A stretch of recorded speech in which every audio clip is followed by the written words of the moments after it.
Hello student, welcome to my YouTube channel accounts ज्ञान।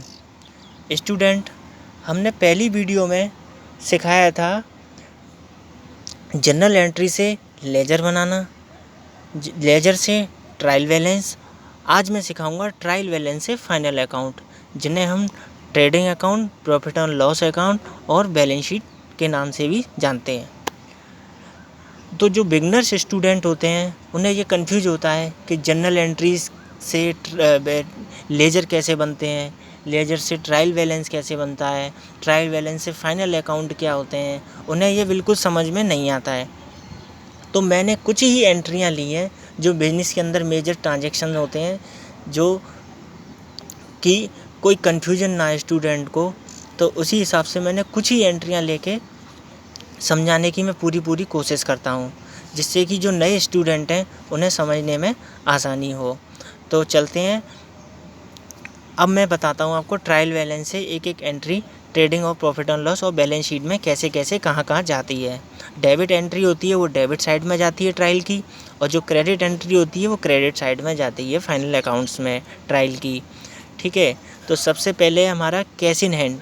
Cash in hand हमारा 35,600 रुपये है। कैश इन हैंड हमारी असेट है, तो असेट जाती है बैलेंस शीट के क्रेडिट साइड में, डेबिट साइड में 35,600 रुपये। ऐसे ही नेक्स्ट है परचेज हमारी 30,000 रुपये की है। परचेज हमारा खर्चा है, परचेज आती है ट्रेडिंग अकाउंट में, तो परचेज हमारी ट्रेडिंग अकाउंट में 30,000 आएगी। ऐसे ही हमारी नेक्स्ट एंट्री है कैपिटल। कैपिटल 50,000 रुपये थी। कैपिटल क्या है? कंपनी की लायबिलिटी है। कंपनी के लिए लायबिलिटी होती है। ओनर के लिए तो असेट है, लेकिन कंपनी के लिए लायबिलिटी है, क्योंकि कंपनी को ओनर्स की जो कैपिटल है उसे वापस करना है, क्योंकि ओनर ने वो कंपनी में पैसा लगाया है, तो कंपनी की लायबिलिटी होती है वो ओनर्स को वापस करे। तो इसीलिए बैलेंस शीट में क्रेडिट साइड में आती है कैपिटल अकाउंट 50,000। ऐसे ही नेक्स्ट है सेल। सेल हमारी 18,000 की है।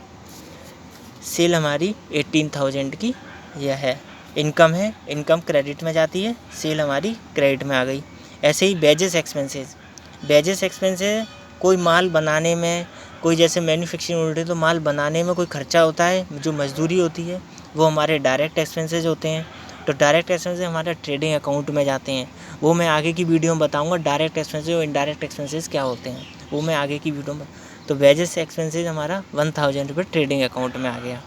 ऐसे ही नेक्स्ट है फर्नीचर अकाउंट। फर्नीचर ख़रीदा, फर्नीचर कंपनी की असेट है, फिक्स असेट होती है, तो वो कहाँ आती है? असेट साइड में, फर्नीचर के नाम से 1,500 रुपये। ऐसे ही नेक्स्ट है अपना commission. Commission account, commission credit में है। क्रेडिट का मतलब इसका इनकम है, जो हमारी इनडायरेक्ट इनकम होती है। इनडायरेक्ट इनकम हमारी प्रॉफिट एंड लॉस अकाउंट में 100 रुपये इनकम में आ जाएंगे। अब हमारा बचता है क्लोजिंग स्टॉक। ये क्लोजिंग स्टॉक कैसे आया? 16,500। इसकी मैं कैलकुलेशन आप लोगों को बताता हूँ। स्टॉक कैलकुलेशन है ये। देखिए, सेल हमारी 18,000 की थी। अच्छा, बिजनेस के अंदर मार्जिन 25%, 4,500 रुपये। ये कैसे आया?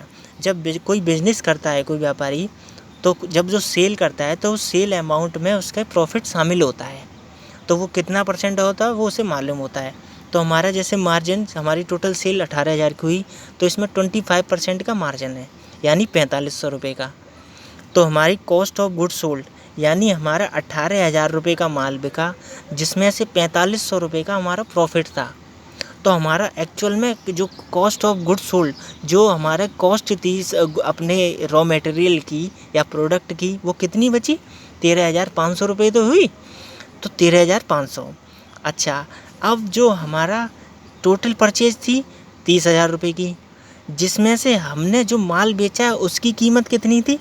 4,500 रुपये। तो कितना बचा? 13,500। तो 13,500 रुपये हमने घटा दिया। 30,000 में से हमने कॉस्ट ऑफ गुड्स सोल्ड, जो माल बेचा है उसकी कीमत थी 13,500 रुपये, वो हमने घटा दी।